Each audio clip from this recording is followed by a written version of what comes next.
Hi everybody, thanks for taking the time to look at this presentation. This is on the Algo 8201 intercom door phone. As you can see from the pictures here, it is basically a stainless steel plate, plastic mounting, single button, speaker and microphone. The 8201 is a PoE powered wideband intercom door phone.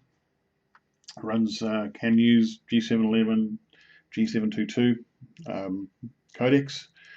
It is used for door entry applications in offices, classrooms, internal office communications, warehousing, anywhere where you just need a simple voice over IP intercom phone, which can actually control door locks. This is the unit you'd use, and it is outdoor rated.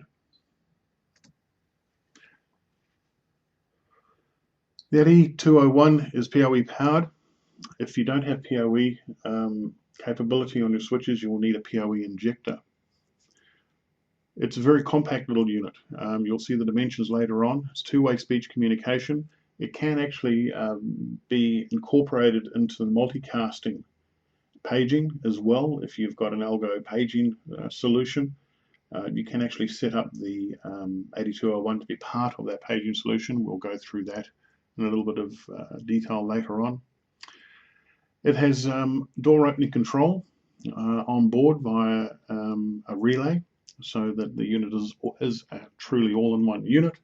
You can do the two-way intercom, and then if the phone who answers you dials a security code, which by default on this system is 6, it will actually open up the, will fire the relay, which is the dry contact relay, which will open up the door phone mechanism.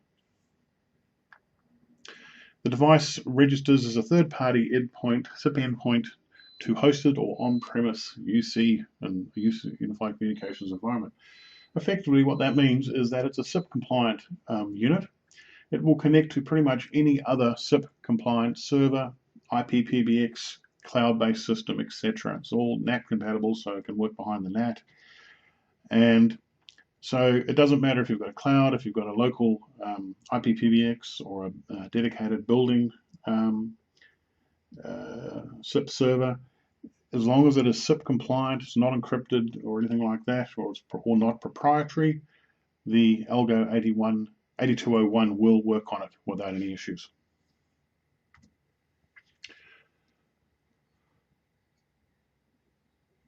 The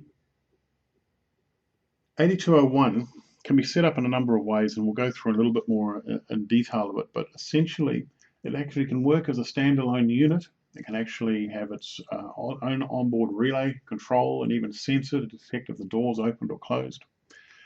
But it can also integrate with the 8061, Algo 8061 controller unit.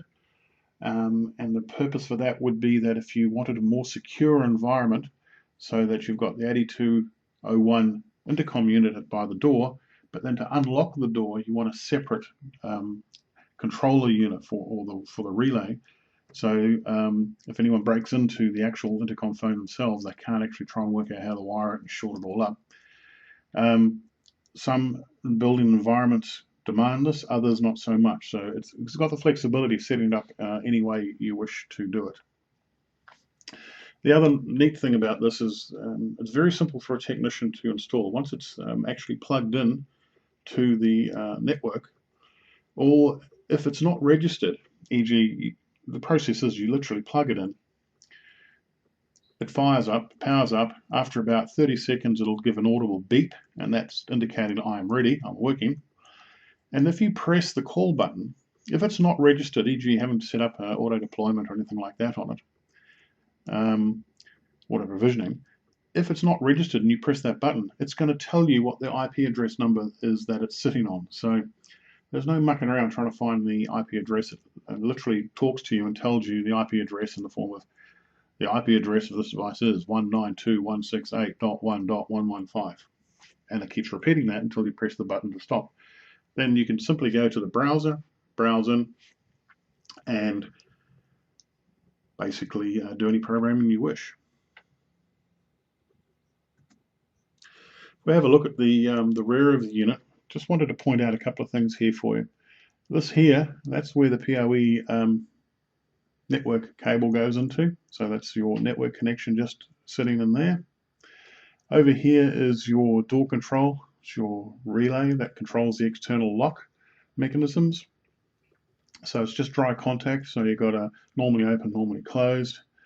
And it's got a door sensor there. So you could use that for indicating if the door is opened and or closed.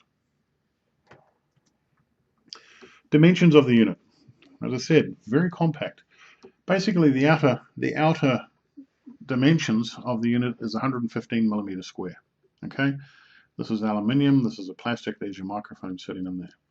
The depth of it is 34 millimeters of the insert that's going into the wall. If it's going into the wall, because this can actually be surface mounted and or flush mounted, and the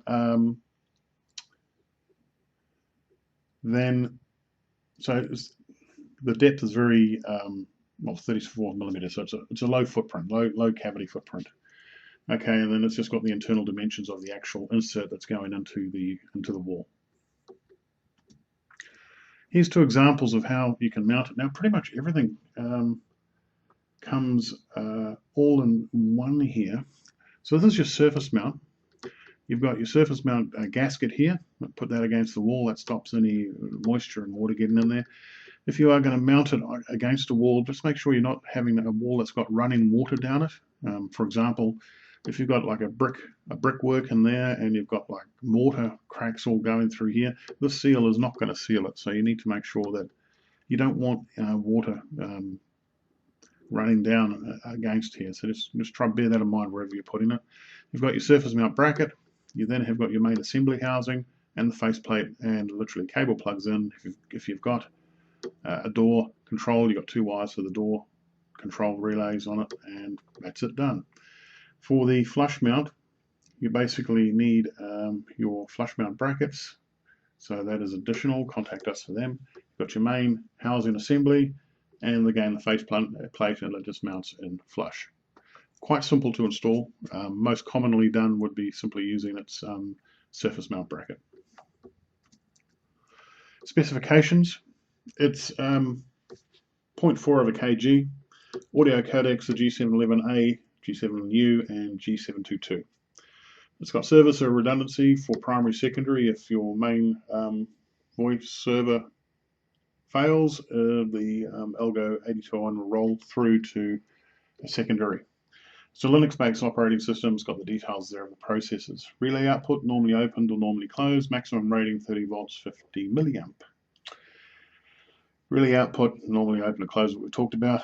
You program it via the web interface, HTTP, etc., blah, blah, blah. And it can also be set up via the HTTP to head off to a auto-provisioning server, so that you can actually pre-configure these if you've got a lot of them going into a site, and they will auto-provision with all the programming and SIP registration. And the three types of provisioning there, have a nosy through that. NAT's done, etc. Runs by, so the unit will run quite happily behind the NAT, so you can use it on the cloud environment.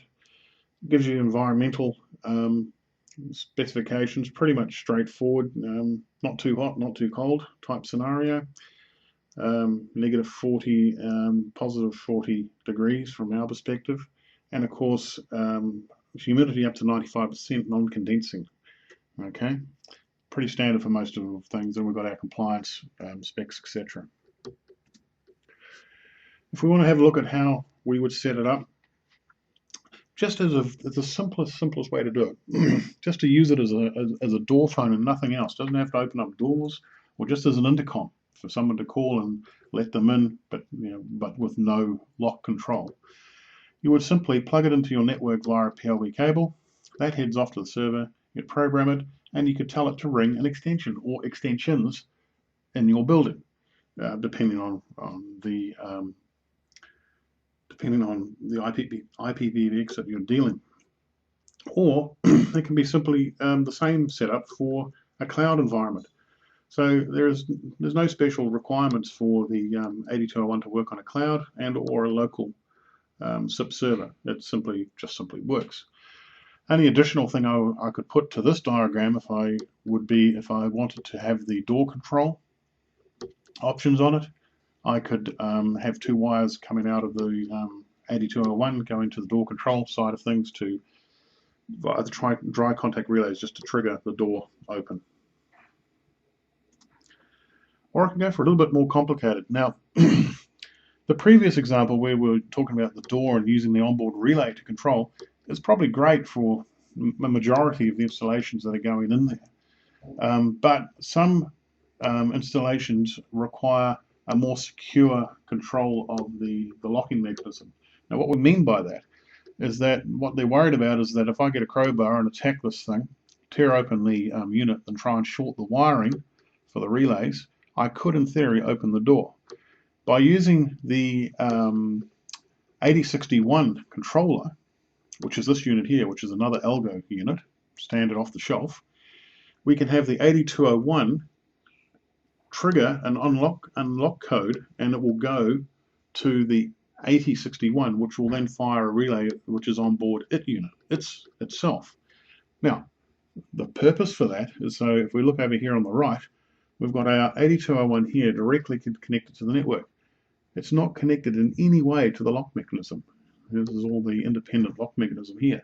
Here's your 8061, which is also an IP device, so it's connected to your network. And what that does is we call the person, they say, yeah, no problems, open up the door, but it doesn't open up anything on the phone. It basically triggers the relay in the 8061, and that's how the door opens. Quite smart. Okay, so that's all there is for the sales side of things.